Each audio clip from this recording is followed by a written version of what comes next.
இந்த வேலையை நான் எப்படி நினைக்கிறேன்னா, இங்கே இருக்க ஒரு சில பேரை தவிர மித்தவங்க எல்லாத்தையுமே வந்து நான் கார்த்திகேயனுடைய ரூமில் சந்திச்சிருக்கேன். கார்த்திகேயன் ரூமில் வந்து ஒரு போடியம் வச்சு மைக்கை கொடுத்து நம்ம எல்லாம் பேசிக்கிட்டு இருந்தால் எப்படி இருக்குன்ட்டு நம்ம நினச்சிக்கிடுவோம். ஏன்னா இங்கே இருக்க எல்லாருமே அங்கே வந்திருக்காங்க. அதாவது சமுதாயத்தை வந்து தூக்கி போட்டால் நல்லாயிருக்கும்னு நான் நினைக்கிறேன்.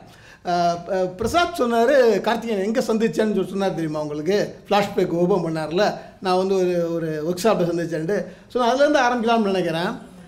நான் பாண்டிச்சேரி யூனிவர்சிட்டியில் ட்ராமா முடிச்சுட்டு சென்னைக்கு வந்து நாசர்த்த உதவி இயக்குனராக அப்படியே பயணிச்சிக்கிட்டு இருக்கேன். இன்னொரு பக்கம் நாடகம், வருமானத்துக்கு நாடகம். சரிங்களா? இது ரொம்ப முக்கியமான பாயிண்ட்டு. நாசர் சாப்பிட்ட சினிமாவுக்கு வருமானத்துக்கு நாடகம் தான் எப்பயுமே. சரிங்களா? அதான் இல்லைன்னு தெரிஞ்சுக்கிறணும். சினிமா வருமானம் இல்லாத ஒரு துறை தான். ஸோ நாடகம் பண்ணிகிட்டு இருப்பேன். அப்படி பண்ணிகிட்டு இருக்கும்போது 2000 வந்து நேஷனல் ஸ்கூல் ஆஃப் ட்ராமா வந்து ஒரு பயிற்சி பட்டறை நடத்துகிறாங்க. தரமணியில் வந்து 40 நாள் ஒர்க் ஷாப்பு.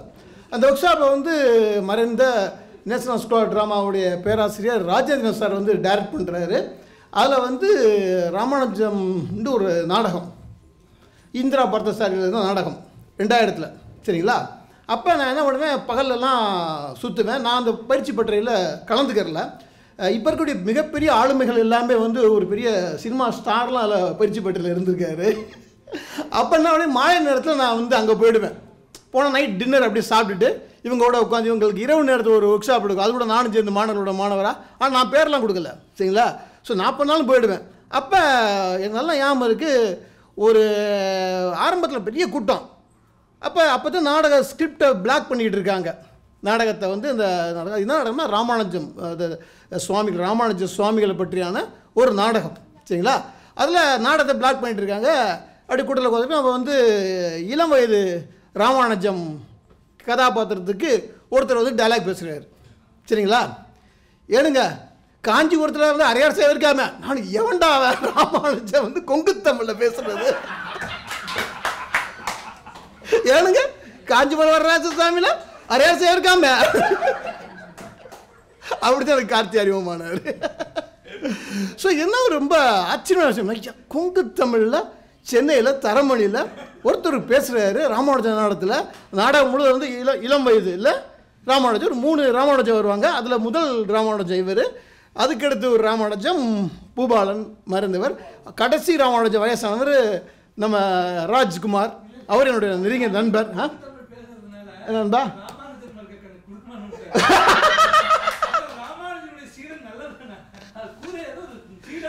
பண்ணீங்களா? அதனால் அந்த கொங்கு தமிழ் விடாமத்தம் பேசிக்கிட்டு இருந்தார் அந்த மேடையில் அதில். ஸோ அதில் என்ன ஒரு விஷயம்னா, நண்பன்ட்ட சமயத்தில் யதார்த்தமாக உட்காந்து பேசிக்கிட்டு இருக்கும்போது அவங்க லேண்டை பற்றி பேசிக்கிட்டு இருந்தார். வியாபாரம் பண்ண போகிறோம் இந்த லேண்டு அப்படின்ட்டு. அப்போ சொன்னேன், நண்பா எனக்கு புரியல, அவர் சொல்லக்கூடிய டோப்போகிராஃபி புரியல. ஏதோ ஊருங்கிறாரு, தோட்டங்கிறாரு, வீடுங்கிறாரு. நான் சொன்னேன், நண்பா எனக்கு ஒன்றுமே புரியலன்ட்டு. டக்குன்னு ஒரு A4 சீட்டை தூக்கி வச்சு ட்ராயிங் பண்ணாருங்க. அங்கே ஊர் ஒரு பக்கம் இருக்குது, என்ன இந்த பக்கம் வந்து அவருடைய அண்ணன்கள் வீடுலாம் அங்கங்கே இருக்குது, தோட்ட ஓரத்தில் இருக்குது, தோட்டத்துக்கு நடுவில் வீடு நண்பாண்டார். எப்போ? 2025. ஒரு நிமிஷம் அப்படியே யோசிச்சு பார்த்தேன். 2025 தோட்டத்துக்கு நடுவில் வீடுனா 2000 25 வருஷத்துக்கு முன்னால் எப்படி நண்பா நீங்கள் சென்னை வந்தீங்க அப்படின்னா, அதுதான் அவருடைய வெற்றி. ஸோ அந்த நாடகத்தை தேடி இருக்காரு. நண்பா எப்படி நீங்கள் வந்தீங்கண்ட? நண்பா நான் வந்து ஒரு முறை தினத்தந்தி தினகரன் பேப்பரை படிச்சுட்டு நண்பா, ஒரு சின்ன ஓரத்தில் விளம்பரம் போட்டிருந்தானுங்க, சென்னையில் வந்து தேசிய நாடகப் பள்ளி வந்து ஒரு பயிற்சி பட்டறை நடத்த போகுது, அந்த பயிற்சி பட்டறையில் கலந்து கொள்பவர்களெல்லாம் அவங்களுடைய அனுபவத்தை எழுதி ஒரு பயோகிராஃபி எப்படி வேலை வாய்ப்பு மாதிரி போட்டிருக்காங்க. அது மாதிரி அவர் அங்கேருந்து காங்கேயத்திலிருந்து எனக்கு தெரிஞ்சது கொங்கு மண்டலத்திலேருந்து கலந்துக்கிட்ட ஒரே ஆள் வந்து இவர் ஒருத்தராக இருப்பார் நினைக்கிறேன் அந்த போயிலேருந்து. ஸோ அந்த ஒரு பயணம் தான் இன்றைக்கி அவர் வந்து அதே தரமணி பக்கத்தில் வந்து ஒரு பேராசிரியராக நண்பனை வச்சுருக்கு. சார் மறக்க முடியாத விஷயம். அதுக்கடுத்து நண்பன் வந்து பாண்டிச்சேரி பள்ளியில் தான் நான் படித்த பின்னாடி எம்ஏ அங்கே போய் படிக்கிறாரு. அங்கேயும் பெரிய சாதனையாளர். நான் பார்க்கும்போது இவரை நண்பன் அதுக்கடுத்து பார்க்கும்போது பாலச்சந்திர மாதிரி இருப்பாப்புல. பாலச்சந்திர வேலை வந்து இம்ப்ரெஸ் பண்ணுறக்காக அப்படி இருக்கா நினைக்கிறேன். சூதாடி சித்தன் மாதிரி இருக்காப்புல நினைக்கிறேன். கண்டிப்பாக வைவாக இருக்கும் உனக்கு, சரியா? கவலைப்படாத. கொஞ்சம் என்ன திருநீர் வச்சுருப்பாப்புல, அவ்வளோதான் வித்தியாசம். நண்பனை அப்படி தான் எனக்கு அறிமுகம். அதிலிருந்து நாங்கள் பயணிக்கிறோம். நான் வந்து உண்மையை சொல்லணும்னா, நான் வந்து PhD ஸ்காலராக வந்து நண்பன்கிட்ட வந்து கேட்டுலாம் வரல. உண்மையை ஓப்பனாக சொல்லணும்னா, இல்லைன்னா ஒரு ஆய்வாளரை வந்து தேர்ந்தெடுக்கணும். நம்ம வந்து நம்ம நம்ம நம்ம நம்ம நெறியாளரையும் தேடிட்டு இருக்கோம். அது வந்து தவறுன்னு நான் நினைக்கிறேன். எல்லா மாணவர்களும் தேடுவாங்க, எனக்கு ஒரு நல்ல ஒரு ப்ரோஸ் இருந்தால் சொல்லுங்கள் அப்படிமாங்க.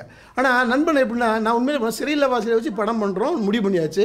அப்போ திடீர்னு நண்பனை ஒரு இடத்துல சந்திச்சப்போ நண்பன் சொன்னாப்புல, இப்படி டிப்ளமோ கோர்ஸாக வச்சுருக்கோம் நண்பா, அப்படி சர்டிஃபிகேட் கோர்ஸாக வச்சுருக்கோம். நான் சொல்லி நண்பா நல்ல ஐடியாவாக இருக்குது, அப்போ நானும் வந்து ஒன்று ஆரம்பிக்கலாமா, நான் ஒரு ஆஃபீஸ் வச்சுருந்தேன், அப்போ ஆரம்பித்து எங்களுடைய இந்த படத்தில் வந்து பயணிக்கக்கூடிய சிறையில்லவாசிகளுக்கு ஒரு சர்டிஃபிகேட் நீங்கள் கொடுத்துட்டீங்கன்னா நல்லாயிருக்குமே, அப்போ படத்தில் நடிச்சதும் ஆகிப்போச்சு, சர்டிஃபிகேட் வாங்கினதும் ஆகிப்போச்சு அப்படின்னு கொடுத்தப்ப யூனிவர்சிட்டி வாங்க நண்பாண்டார். யூனிவர்சிட்டியில் போய் அதுலேருந்து ஒரு 2 முறை போய் பேசிகிட்டு இருக்கும்போது அப்போ கேட்குறாரு, நீங்கள் என்ன பண்ணிட்டு இருக்கீங்க நண்பா அப்படின்னு. அப்புறம் சொன்ன இப்படி புழல் ஜெயிலுக்கு போயிட்டு நண்பான் அப்படி பேசிகிட்டு இருக்கும்போது அவருக்கு வந்து ஒரு போஸ்டிங் வருது, பிஹெச்டிக்கு வந்து வருது. நண்பா நீங்கள் ஏன் பிஹெச்டி பண்ணக்கூடாது, இவ்வளோ விஷயம் பண்ணியிருக்கீங்களேன்ட்டு அப்படின்றார். நண்பன் தான், ஆனால் பயங்கரமான ஆள் லேசுப்பட்ட ஆள்லாம் கிடையாது. நான் சேப்டரெலாம் எழுதிடுவேன், சரியா பாலா நீ நோட் பண்ணிக்க, எழுதிடுவேன். எழுதிட்டு நண்பா சரி திருத்த மாட்டாப்புலான்ட்டு கடைசி வரைக்கும் படிப்பாப்புல, கடைசி வரைக்கும் கரெக்ஷன் போடுவாங்க. நண்பன் வேற, நெறியாளர் வேற, அது வேற இது வேற, கடைசி வரைக்கும். அந்த ஆய்வை வந்து உண்மையிலே வந்து ஒரு கிட்டத்தட்ட வந்து எனக்கு தெரிஞ்சு என்னுடைய 3 பேராசிரியர்கள் இங்கே இருக்காங்க, இவ்வளோ பெரிய புத்தகத்தை தலானி மாதிரி அது புத்தகம் போடும்போது சொல்லிட்டாங்க சதாபேட்டையில், சார் 4 காரணத்தில் மெட்டல் வச்சுருங்க, இல்லைன்னா டீச்சர்ஸ் வந்து உடஞ்சிரும் 400 பக்கம். ஏன்னா அவ்வளோ பெரிய நண்பா எழுதுங்க நண்பா, நான் 4 அதாவது டிசி மீட்டிங்கில் 3 தான் வச்சேன், சேப்டர் 4 தான் வச்சேன், நம்ம 5ஆவது சேப்டர் 6 கூட வைங்க, ஏனுங்க இது என்னங்க நம்ம யூனிவர்சிட்டிங்க அப்படின்ட்டு. அதாவது நான் கொண்டு வந்த அத்தனை சிறை சம்பந்தமான அத்தனை விஷயத்தையும் உள்ளடக்கி ஒரு தொகுப்பாக கொண்டு வந்தார். ஸோ நண்பன் நான் ஆக்சுவலாக 3 நாளாக ஊரில் இல்லை. இந்த புத்தகம் வந்து நான் புக் ஃபேரில் வாங்கிட்டேன். ஏன்னா அப்போ அதுக்கு முன்னாடி வந்து எனக்கு வந்து அப்போ தான் வந்து தீசிஸ் கொடுக்க போனேன், வாங்கி ஃபோட்டோ எடுத்து போட்டேன் நண்பனுக்கு. அதனால் அப்போ சத்தியமாக படிக்கலை. சொல்ல போனால் நேற்று உலக நாடக விழாவுக்காக பாண்டிச்சேரி பல்கலைக்கழகம் போயிட்டு அதுக்கடுத்து அங்கேருந்து காரைக்குடியில் இருக்கக்கூடிய நாச்சியப்பன் கல்லூரியில் வந்து ஒரு கான்ஃபரன்ஸ் அட்டன் பண்ணிட்டு இன்றைக்கி காலையில் 8 மணிக்கு வந்து 8:30 மணிக்கு உட்காந்து படித்து முடிச்சிட்டேன். படிச்சுட்டு அது எந்த மாற்றம் கிடையாது. என்ன ஒரு இன்ட்ரெஸ்டிங்கான விஷயம்னா, என்னுடைய லைஃப்பில் வந்து இந்த ஸ்கிரிப்ட் வந்து என் கூடயே இருந்தது. ஏன்னா ஸ்கிரிப்ட் இருந்தது. அது வேறு எப்படின்னா, நான் படிக்கும்போது நான் எப்படி இன்றைக்கி சினிமாவில் இருக்கேன், நாடகத்தில் இருக்கேன் அப்படின்ட்டு நினைக்கும்போது எப்படி வந்ததுன்னா பேராசிரியர் தான் நண்பன் மாதிரி. ஸோ நான் அமெரிக்கன் காலேஜ் படிக்கும்போது எங்களுக்கு வந்து ஸ்கிரிப்ட் ரைட்டிங் சொல்லிட்டு ஒரு பேப்பர் இருக்கும், பிரமாதமான பேப்பர், எக்ஸ்ட்ரானியாக வச்சுருப்பாங்க. அந்த ஸ்கிரிப்ட் ரைட்டிங் பேப்பர் எப்படின்னாக்கா, சில மனிதர்களுடைய ஜெயகாந்தனுடைய அந்த புக்கை, அந்த கதையை ஸ்க்ரீன் பிளேயாக வந்து ஒரு புத்தகமாக வந்திருக்கும், அதை வந்து படிக்கிறது. அது எங்கள் பேராசிரியர் எப்படி எடுத்துவார்னா, சில மனிதர்களுடைய ஆரம்பம் வந்து அக்னி பிரவேசம் ஒரு சிறுகதை, அந்த சிறுகதை தான் அவர் என்ன பண்ணுறாரு, ஒரு 300 பக்க இதாக நாவலை எழுதுகிறார், அக்னி பிரவேசத்தை எழுதுகிறார். முதல்ல நாங்கள் என்ன பண்ணுவோம்னா அந்த சிறுகதையை படித்து வாதம் பண்ணுவோம். சிறுகதைக்கு அடுத்து நாங்கள் என்ன பண்ணுவோம், சில மனிதர்களுடைய புத்தகத்தை படிப்போம். அந்த புத்தகத்தை ஃபுல்லாக படித்த பின்னால் திரைப்படத்தை போட்டு காட்டுவார், ஜெயகாந்தன் டைரக்ட் பண்ண அந்த படத்தை போட்டு காட்டுவாங்க, அந்த படத்தை பார்ப்போம். அதுக்கடுத்து ஸ்க்ரீன் பிளே, அது என்ன படத்தோடு போட்டிருப்பாங்க. அந்த புக்கு இப்போ அவுட் ஆஃப் இண்டியன் நினைக்கிறேன், பிரமாதமான புக்கு, அதை படிப்போம். அதுக்கடுத்து அதோடைய நீட்சியாக வந்து கங்கா எங்கேயோ போயிடலான்னு சொல்லி ஒரு புக்கு இருக்கும், அதையும் படிப்போம். அப்போ ஒரு ஸ்கிரிப்ட் எப்படிலாம் வடி மாதிரி வருதுங்கிறத வந்து படிக்க முடிஞ்சுது. ஸோ அது எனக்கு அதுதான் எனக்கு வந்து நாடகம் படிக்கிறதுக்கு கூட்டு போகுது. நான் முதல்ல நாடகம் படிக்கிறதுக்கு பாண்டிச்சேரி யூனிவர்சிட்டியில் ஃபஸ்ட்டு நான் உள்ள என்ட்ரி ஆகும்போது நான் போன ப்ராஜெக்ட் வந்து பிரசாத்துக்கு தெரியும், பழனி அவங்களுக்கு ஐயாவுக்குலாம் தெரியும், சமஸ்வாரதிங்களா மறக்கவே முடியாதெல்லாம். நீங்கள் இப்போ சொன்னே உங்களுக்கு ஆட்டோமேட்டிக்காக சிரிப்பு வந்துடும். அதாவது யங் பிளே ரைட்டர்னு சொல்லி சங்கீத நாடக அகாடமி வந்து ஒரு ப்ராஜெக்ட் ஒன்று வச்சுருந்தாங்க, யங் பிளே ரைட்டர். அதாவது அப்படின்னாக்கா தமிழ்நாட்டில் வந்து நாடக பிரதியே இல்லை, இப்போ நாடக பிரதியை கொண்டு வர்றதுக்கு நம்ம வந்து தமிழ்நாட்டில் வந்து ஏதாவது பண்ணணும்னு சொல்லிட்டு அந்த ஒன்றிய அரசு வந்து ஒரு விஷயத்தை கொண்டு வர்றாங்க, சரிங்களா. அப்போ என்ன பண்ணுறாங்கன்னா, எல்லோரையும் வந்து நாடகம் எழுதி அனுப்புங்க, அதில் சிறந்த நாடகத்துக்கு வந்து நாங்கள் வந்து 2 நாடகத்தை தேர்ந்தெடுத்து அந்த நாடகத்துக்கு வந்து பல லட்சங்கள், என்ன சார் கேட்டால் சார் நான் சொல்கிறது, பல லட்சங்கள் கொடுத்து இயக்குனரும் நாடக ஆசிரியரும் ஒரே இடத்தில் தங்கி, அதோட வந்து நடிகர்களும், இயக்குனர், நாடகாசிரியர், நடிகர்கள் எல்லாரும் தங்கி கிட்டத்தட்ட ஒரு 3 மாதம் அந்த நாடகத்தை வந்து போடணும். அதுக்கடுத்து அதில் செலக்ட் பண்ண 2 நாடகத்துக்கு அதுக்கடுத்து 2 நாடகத்தை செலக்ட் பண்ணுவாங்க. அந்த நாடகத்துக்கு வந்து எப்படின்னா ஃபண்டு கொடுப்பாங்க, அவங்க வந்து வெளியே வச்சு நாடகம் போட்டுக்கிறலாம். ஸோ எப்படி இப்போ வந்து நண்பன் வந்து நாடகத்தை ஸ்கிரிப்ட் எழுதியிருக்காரு. ஸோ இங்கே வந்திருக்கவங்களுக்கெல்லாம் சொல்லணும்னா இப்போ என்ன நண்பன் பண்ணியிருக்காருன்னா, இங்கே தமிழில் நாடகம் போட்டுட்டு இருக்காங்க கொஞ்சம் பேர் சரிங்களா, அவங்களுக்கு வந்து நாடக பிரதி இல்லை. இப்போ நண்பன் என்ன பண்ணியிருக்காருன்னா நாடகத்தை எழுதி அப்பா இதை பார்த்து நீங்களாம் நாடகம் போடுங்க அப்படின்ட்டு ஒரு விஷயம் பண்ணுறாரு. அது அந்த காலத்தில் என்ன பண்ணுறாங்கன்னா, ஐயோ நாடகமே இல்லைப்பா தமிழ்நாட்டில், அதனால் நாங்கள் வந்து சங்கீத நாடக அகாடமி வந்து இப்படி ஒரு விஷயத்தை பண்ணுதுங்கிறாங்க. அதில் வந்து 2 நாடகம் முதல்ல வந்து ஃபர்ஸ்ட் ப்ரைஸ் வாங்கிருச்சு. ஒருத்தரை வந்து தேவி பாரதி சரிங்களா, இன்றைக்கி உடல்நலம் சரி இல்லாமல் இருக்கார், அவரை பற்றி சில விஷயங்கள் சொன்னால் தப்பாக எடுத்துக்க வேண்டாம் சரிங்களா. எனக்கு நல்ல நண்பருக்கு வந்து அவர் ஒரு மென்டார், அவங்க ஒரே ஊர். அவர் இந்த புக்கை கூட எழுதியிருப்பார், ஒரு நாடகம் வந்து அவருடைய இன்ஸ்பிரேஷன்லேருந்து எழுதியிருப்பார். தேவி பாரதி பெரிய எழுத்தாளர், சங்கீத நாடக அகாடமி, அவர் வந்து சாகித்ய அகாடமி விருது வாங்கின எழுத்தாளர். அவர் காலச்சூழல் ஆசிரியர் இருந்தார். அவருடைய 3வது விழா எலும்பும் விழுதுகளற்ற ஆலமரமும், எவனும் நாடகம் பார்க்க வர முடியாது சரிங்களா, டைட்டில்லையே அப்படி ஒரு நாடகம். 3வது விழா எலும்பும் விழுதுகளற்ற ஆலமரமும். இந்த ப்ராஜெக்ட் வந்து டைரக்ட் பண்ணுறது ராஜு சார், பாண்டிச்சேரி இன்ஸ்டியூட்டில். நடிக்கிறது யாருன்னா பாண்டிச்சேரி இன்ஸ்டியூட்டில் படிக்கக்கூடிய நாங்கள் எல்லாமே. நான் அப்போ தான் ஃபஸ்ட் இயரில் உள்ள என்ட்ரி ஆயிடுறேன், ஃபஸ்ட் இயர் நுழையிறேன். பிரமாமான உண்மை, எனக்கு அப்படி ஒரு வாய்ப்பு கிடைக்காது. இன்னொரு நாடகம் வந்து அவருடைய நெறியாளர், அவருடைய பேராசிரியர் மூராமசாமி சாருடைய இயக்கத்தில் மலைச்சாமின்னு சொல்லிட்டு எனக்கு அமெரிக்கன் காலேஜோடைய என்னுடைய சீனியர், அவருடைய முனிங்கிற ஒரு நாடகம் அது சைட்டாக இருக்குது. அதோடைய ரிஹர்சல் எல்லாமே வந்து அதில் வந்து அது பண்ணால் அது வந்து யூனிவர்சிட்டி சார்ந்ததுனால இங்கே கூட பலரும் நடித்தாங்க, பிரசாத்தை தவிர நினைக்கிறேன். இல்லை பிரசாத் எல்லோரும் நீங்கள் நடிச்சிங்களா? ஐயா வணக்கம். அது சிரிக்காமல் இருக்கீங்க ரொம்ப நேரமா. அப்போ இந்த நாடகம் எங்கே நடக்குதுன்னா தரமணி நடக்குது. இப்போ 2 நாடகம் நடக்குது. இப்போ என்னாச்சுன்னா இந்த அவங்க பிளே ரைட்டருக்கும் பணம் கொடுத்துருவாங்க. அதாவது நாடகத்தை எழுத வைக்கிறதுக்காக அந்த கிட்டத்தட்ட வந்து 1996 முயற்சி பண்ணியிருக்கு கவர்மெண்ட்டு. அதுக்கடுத்து முயற்சி கைவிட்டுருச்சு, அதுக்கடுத்து நண்பன் தான் முயற்சி பண்ணியிருக்கா அப்படி சரிங்களா. இப்போ என்ன ஆகி போச்சு, அந்த எழுத்தாளர் வந்து எங்கள் கூட பயணிக்கணும். இந்த தேவிபார் என்ன பண்ணிட்டாரு, வெளியே ரூம் கொடுத்தானுங்க. அவர் ஒரு வித்தியாசமான அனீஸ் நான் உங்களோட தங்கிக்கிறேன்ட்டார். எங்களோட சரி வாங்க என் கூட தேட்டது வந்து படுப்பாப்புல. படுத்திருந்தா இப்படி படுத்திருப்பார், கீழே படுப்பார். படுத்திருந்தாருன்னா அந்த ட்ரெயின் மாதிரி புகை மட்டும் மேலே போயிட்டே இருக்கும்.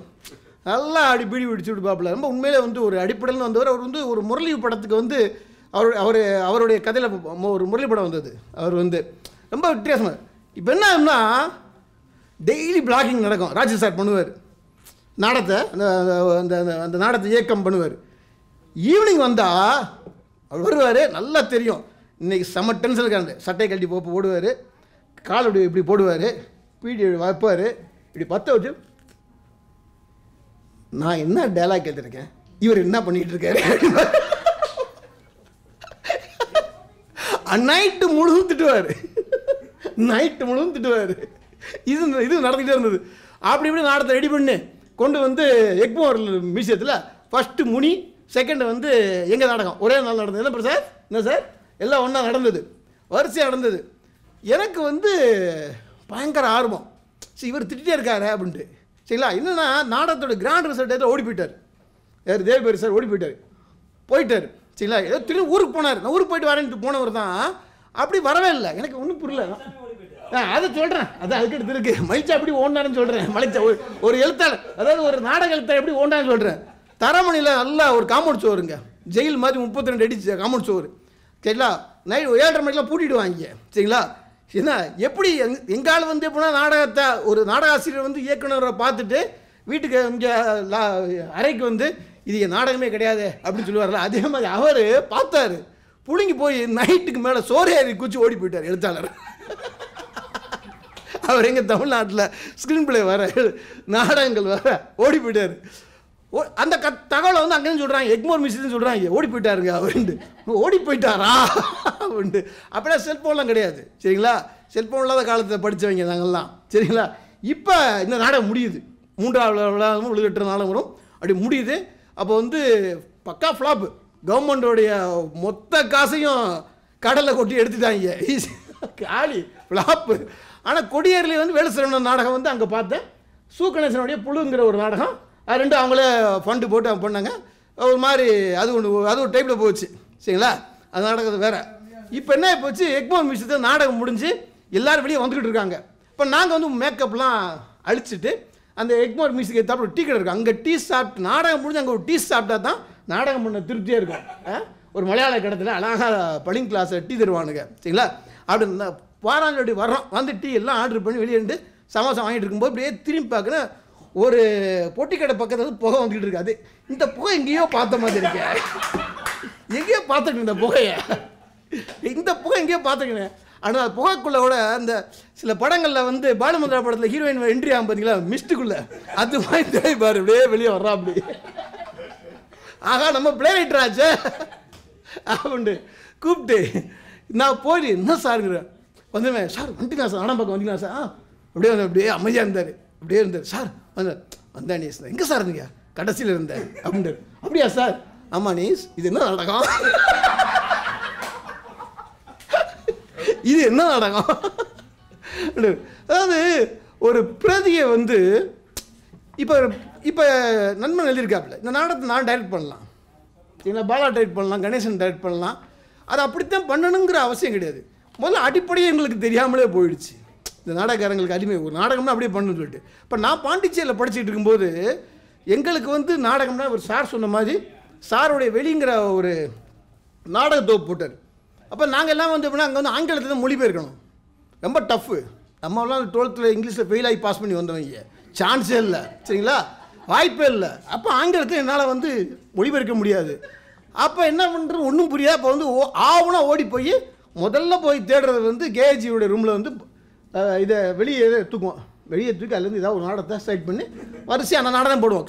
சார் ஒன்று 50 நாடகம் பண்ணால் அந்த 50 நாடகம் வந்து அங்கே 180 தடவை வந்து நிகழ்த்தியிருக்கோம். ஆனால் ஒரு நாடகத்துக்கு மட்டும் சரியான கூட்டம், சரியான கூட்டம், பயங்கர கூட்டம். எனக்கு தான் ஆச்சரியம், சம கூட்டம். இதை எவனோ ஒருத்தன் யாரோ ஒருத்தன் பண்ணான், சமாடா யாரா இவனுக்கு இத்தனை பேர். எங்களுக்கு நாடகம் பார்க்க எண்ணிக்கையை வச்சுன்னா மாணவர்களுக்கு வந்து மதிப்பு இருக்குது. இப்போ நான் நாடகம் பாட ஒன்றும் இல்லை, சினிமா மாதிரி தான். காலைல வெள்ளிக்கிழமை படம் ரிலீஸ் ஆகி கூட்டம் வரலன்னு வச்சுங்களேன், அட்டர் ஃப்ளாப் இல்லை. காலையில் 4 மணிக்கு ஷோவில் க்ரௌட் இருந்தார். அதே மாதிரி தான் இன்றைக்கி வரைக்கும் நாடகம் பார்க்குறதுக்கு எத்தனை பேர் வர்றாங்க. அதுக்காக என்ன பண்ணுவோம், நாங்கள் வந்து நாடகம் நல்லா பண்ணுறோமோ இல்லையோ ஆஸ்ட்ராஸில் போய் காலில் விழுவோம், நாடகம் பார்க்க வந்துருங்க, நாடகம் பார்க்க வந்துருங்களா அப்படின்ட்டு 10 பேரை கூப்பிட்டு வந்துரு, இத்தனை பேர் கூப்பிட்டு வந்துரு, புருஷத்தவங்க கடையில் புரோட்டா இருக்குது அப்படின்ட்டு ஆட்களை வந்து தேர்த்தி தான் அங்கே வந்து போவோம். ஆனால் ஒரு நாடகத்துக்கு பார்த்தீங்கன்னா சரியான கூட்டம், பிச்சை எடுக்குது கூட்டம், பயங்கரமான கூட்டம். ஆனால் என்ன நம்ம நாடகத்தோட தலைப்பு அப்படி, நாடகத்தோட தலைப்பு அப்படி, அந்த நாடக தலைப்புக்கு கூட்டம். நாடக தலைப்பு என்ன தெரியுமா, வாங்க மயிரை சாப்பிடுவோம்.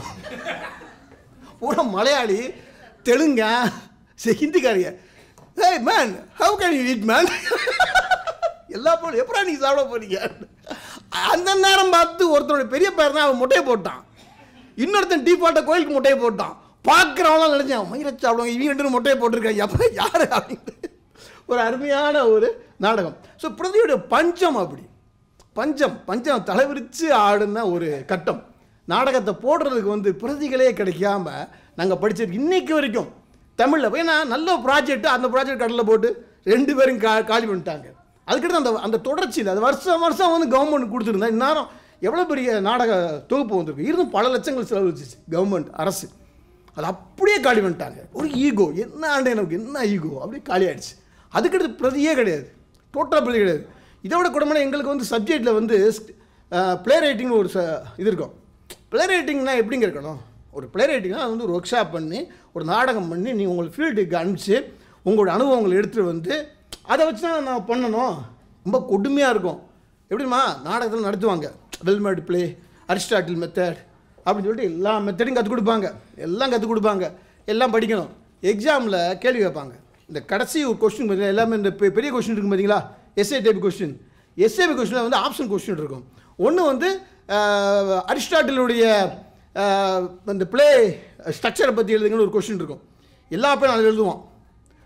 6 ஒரு கொஸ்டின் பார்த்தீங்களா, அந்த கொஸ்டின். அடுத்த கொஸ்டின் என்ன மாதிரி தெரியுமா, உங்களுக்கு ஏதாவது ஒரு கான்செப்ட் கொடுப்பானுங்க. அந்த கான்செப்ட்னாக்கா புராணத்தை மையப்படுத்தி, எனக்கு பெண்களை உயர்வாக்கி, இல்லைனாக்கா இந்த சமூகத்தில் இருக்கும் ஏதாவது ஒன்றை வைத்து ஒரு 5 பக்கம் மிகாமல் நாடகம் எழுது. எப்படிப்பட்ட நாடகத்துறையில் எப்படி மனத்தனமா எப்படிங்க நாடகம் எழுத முடியும், நாடகம் எப்படிங்க எழுத முடியும்? இப்போ உதாரணத்துக்கு நீங்கள் நாவல் படிக்கிறீங்க, லிட்ரேச்சரில் ஒரு கொஸ்டின் பேப்பர் கொடுத்து நீங்கள் ஒரு நாவல் எழுது அப்படின்னா 2 மணி நேரத்துக்கு நாவல் எழுத முடியுமா? நாடகம் அப்போ எவ்வளோ ஒரு நாடகம் படிக்கக்கூடிய பள்ளியிலேயே நாடகம் சொல்லிட்டு அவ்வளோ இலக்காரம், நாடகம் எழுதுற அவ்வளோ ஈஸி. அப்போ நண்பன் ஒவ்வொரு நாடகத்தையும் எவ்வளோ நாள் எழுதியிருப்பார், படித்து பார்த்தா தெரியுது. ஜான எம்ஜிஆர் காலேஜில் வந்து அவர் பயணித்தது அவ்வளோ பேர் பயணிச்சிருக்காரு, எழுதுவானுங்க. ஆனால் எல்லா பையனும் என்ன பண்ணிட்டாங்கன்னா அரிஸ்டாட்டில் மெத்தட் எழுதுவானுங்க, அது எழுதுவானுங்க. நம்ம கொஞ்சம் குசும் அதிகம் இல்லை. நான் வந்து 2வது கொஸ்டின் எடுத்துட்டேன்.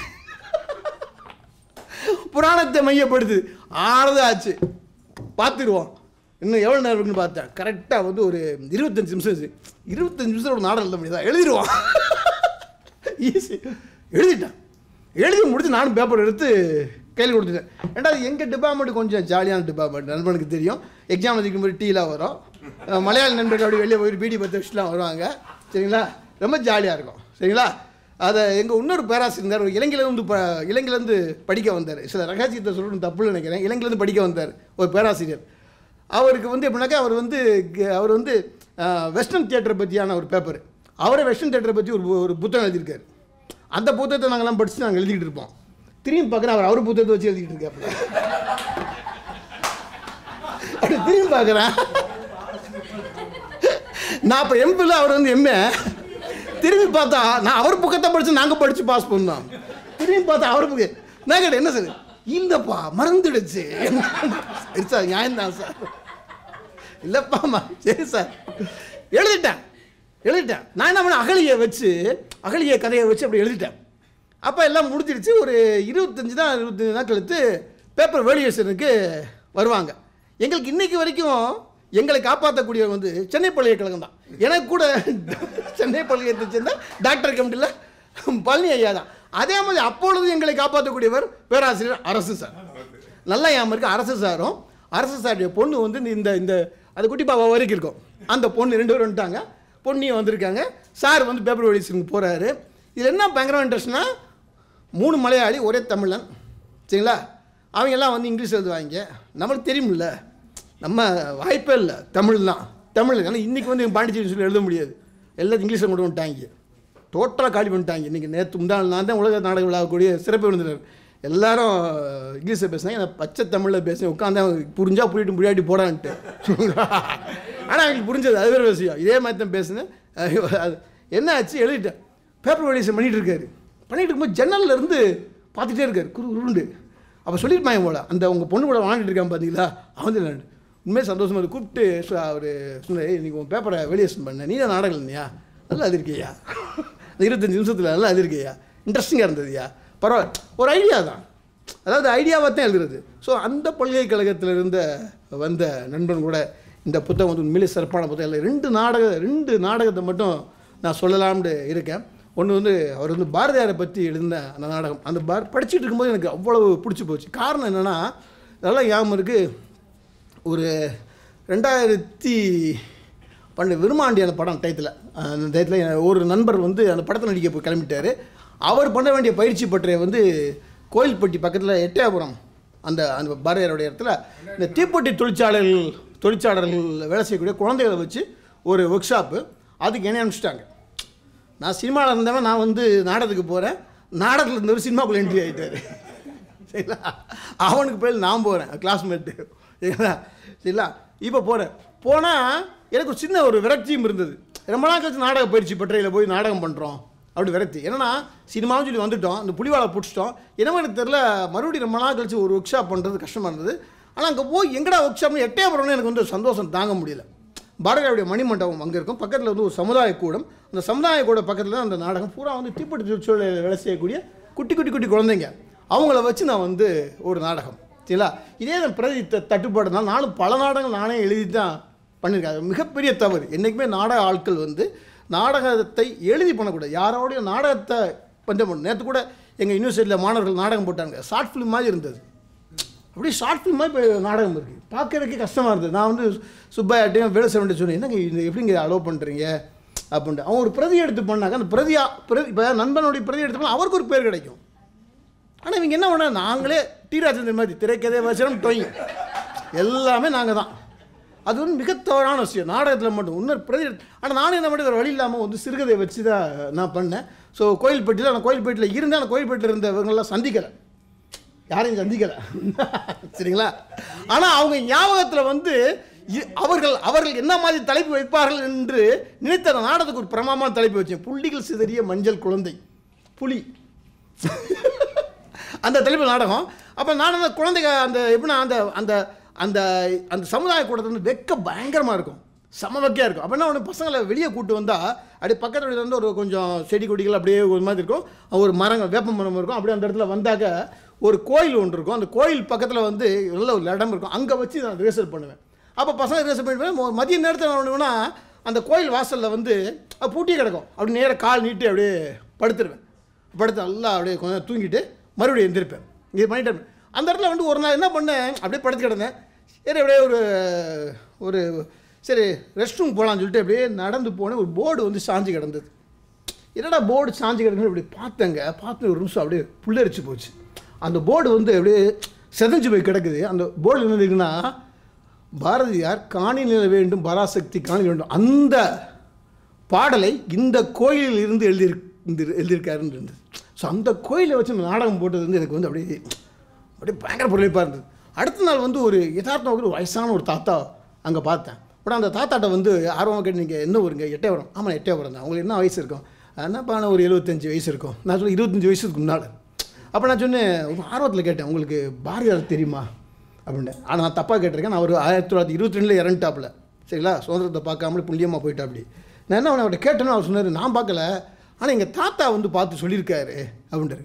அப்போ நான் கேட்டேன் என்ன சொல்லியிருக்காருங்க சொல்லுங்கன்ட்டு. அவர் சொன்னார், இந்த கோயிலுக்கு தான் அடிக்கடி வருவார், என்ன இந்த சைடு தான் வந்து ரெஸ்ட் ரூம் போவார், என்ன ரெஸ்ட் ரூம் போனாரா எப்படி போவாராம், எல்லாத்தையும் கழட்டிடுவாராம், ஆடை முழுதும் கடத்திடுவார், கலட்டி அங்கே வச்சுட்டு உள்ளே போயிட்டு எந்த கூச்சம் இல்லாமல் மறுபடியும் நடந்து வந்து எடுத்துகிட்டு போவார். அப்போ அவங்க தாத்தா சொன்னாரா, அப்போ நாங்கள் அவரை வந்து பாரதியார்னு கூப்பிட மாட்டோம், கோட்டிக்காரன் கூப்பிடுவோம், கோட்டிக்காரன் கூப்பிடுவோம். யோசிச்சு பாருங்களேன், ஒரு அக்ரகாரத்தில் இருந்தவர் தன்னை வேற ஒரு ஆளாக வந்து வாழ போயிட்டு அன்றைக்கி வந்து அனீஸுக்கும் அவரை பிடிச்சிருக்கு. அவர் என்ன பண்ணுவார், அவர் சொன்னார், உண்டு விஷயம் சொல்லுவார், நடந்து போவாராம். அங்கே ஒருத்தர் பெரிய ஒரு எப்போயும் அந்த ஏரியாவில் வந்து ஒருத்தன் சேட்டை பண்ணிட்டு உட்காந்துருப்பானா, எவனா ஒருத்தன் அவன் வரவனா ஏதாவது காய்ச்சிட்டே உட்காந்துருப்பானா. அப்போ இவர் என்ன பண்ணுவாராம், இவர் பார்த்தாங்க ரொம்ப ஓர கலைக்கிட்ட சைடு போகும்போதான் இப்படியே போவாராம், கையை தூக்கிட்டு அப்படியே போவாராம். அப்படி பார்ப்பானா, மறுபடியும் எப்போ அவனை எங்கே பார்த்தா கையை தூக்கிட்டே போவாராம். அவன் அதாவது பேசாமலே அவளை வந்து விரட்டு வரான். ஸோ பாரதியாருங்கிற ஒரு பிம்பம் இருக்குது. அது வந்து எனக்கு இந்த இதில் பார்த்து அவ்வளோ ரொம்ப அற்புதமான ஒரு விஷயமாக பிடிச்சிருந்தது. அதுக்கடுத்து இந்த குற்றவாளி யார் அப்படின்னு ஒரு இது, அதை படித்து எனக்கு வந்து ஒரு நிமிஷம், அன்பா நம்ம 2 பேரும் சேர்ந்து பண்ண பிரிசன் தியேட்டர் வந்து உள்ளே கொண்டு வந்துட்டீங்க. அது அழகாக எழுதியிருப்பார். இல்லை சிறை கைதிகள் என்று சொல்லக்கூட சிறை இல்லவாசிகள் என்று சொல்ல வேண்டும் என்றார். கடைசியாக முடிக்கும்போது பிரமாதமாக ஒரு விஷயத்தை பதிவு பண்ணணும். அதுதான் எங்களுடைய ப்ராஜெக்ட் தீசிஸ். நம்ம இது எப்போ எழுதிங்க, எனக்கு எடுத்துருந்தீங்களா முன்னாடி எழுதிங்களா? மகிழ்ச்சி, கிரீட் கோட்டு உங்களுக்கு தான் அன்பா. அது என்ன அழகாக இது பண்ணால், சிறை கைதியுடைய வளாகம் தனியாக இருக்கும் பாரு, சிறை கைதிகளை வந்து ஒரு காப்பாற்றி வச்சுருக்காங்க அப்படின்னு ஒரு விஷயத்தை பதிவு பண்ணுவேன். அதை தான் நானும் பதிவு பண்ணுறேன். உண்மையாக சொல்லணும்னா இந்த சமுதாயம் தான் வந்து குற்றத்தை உருவாக்குறது. குற்றவாளி யார் அப்படின்றா, சமுதாயம் தான் குற்றத்தை உருவாக்குது, குற்றவாளிகள் அல்ல. ஆக்சுவலாக எல்லா சிறைச்சாலையிலும் எப்படின்னாக்கா நம்மள்ட்ட இருந்து காப்பாற்றவங்களை வச்சுருக்காங்க. நீங்கள் நினச்சிக்கிட்டு இருக்கீங்க. அதைத்தான் அழகாக சொல்லுவார். அருமையான ஒரு சோலோ பர்ஃபார்மன்ஸ். ஒருவேளை ஏதாவது ஒரு சிறைவாசி எதிர்காலத்தில் நாடகத்தில் நடிக்கணும்னு வந்தாருன்னா கண்டிப்பாக நம்ம குற்றவாளி யாருங்கிறத ஒரு சோலோ பர்ஃபார்மன்ஸ் ஒரு சிறையில் வச்சு கண்டிப்பாக பண்ணுவேன். ஸோ அருமையான புத்தகம், நிறைய பேசலாம். இறுதியாக இங்கே வர்றவங்க எல்லாருமே என்ன பேசுவாங்கனாக்கா, விழா நாயகனை பற்றி தான் பேசிகிட்டு இருப்பாங்க. யார், நம்ம கார்த்திகேயன். அதே மாதிரி நூலாசிரியரை பற்றி சொல்லுவாங்க. ஆனால் எனக்கு மிகப்பெரிய கடமை என்னவென்றால், நான் பேசி ஆகணும். பதிப்பகத்தார் பேசி ஆகணும். ஏன்னா நீங்கள் எல்லாம் நினச்சிட்டு இருக்கீங்க, அனீஸ் இங்கே நிற்கிறாரு, இன்றைக்கி வந்து ஒரு துபாய் வாட்சி போட்டிருக்காரு, இவ்வளோ நிற்கிறாரு, இங்கே நின்றுருக்காரு அப்படின்னா, சத்தியமாக சொல்கிறேன், ஒன்றுமே தெரியாமல் மவுண்ட் ரோட்டில் இறங்கி எந்த பக்கம் போகிறதுன்னு தெரியாமல் ராயப்பேட்டை பக்கம் நடந்து அகமது காம்ப்ளெக்ஸில் போய் பிரசாத்தை போய் நான் சந்தித்தவன் தான். அங்கே போய் அவர் டெய்லி அவர்கிட்ட சாப்பிட்டவன் தான் நான். எந்த இடத்துலையும் அவர்கிட்ட தான் இருந்து அங்கேயே தான் கிடப்பேன் நான். அதே மாதிரி பிரசாத்தோடைய மிகப்பெரிய கூட எப்படி இவரை பார்த்தோன்னா அவரே அதே மாதிரி பிரசாத்தை பார்த்தேன். நான் படிச்சுட்டு இருக்கும்போது சுப்பையாவுடைய நாடகம் பக்கத்து முகமது வர்றாரு, எல்லாரும் படுத்துருக்கான்னு இவர் மட்டும் 3 மணிக்கு பரபரப்பாரு, கிளம்பணும் ஆஃபீஸில் வேலை இருக்குன்ட்டு. அங்கே ஆரம்பித்த பரபரப்பு இன்னைக்கு வரைக்கும் ஆஃபீஸில் எப்போ கேட்டாலும் இல்லை அனீஸு வேலை இருந்துக்கிட்டே இருக்க அனீஸும்பாரு, ஓடிக்கிட்டே இருக்காப்புல. அதாவது பிரசாத் மாதிரியான ஒரு மனிதரை பார்க்க முடியாது. அதாவது நீங்கள் வந்து சென்னைக்கு வரணும்னா ஒன்றும் கிடையாதுங்க. நீங்கள் வந்து உங்களுக்கு வந்து ஜிபே அப்படிலாம் தேவையில்லை, மற்றபடி உங்களுக்கு வந்து பேங்க் பேலன்ஸ் எதுவுமே தேவையில்லை. பிரசாத்தோடைய ஃபோன் கேட்கக்கூடிய என்னுடைய பேராசிரியர்கள், என்னுடைய வழிகாட்டிகள், என்னுடைய நண்பர் முனைவர் கணேசன், முனைவர் கணேசன், அனைவருக்கும் நன்றி. வணக்கம் வணக்கம் வணக்கம்.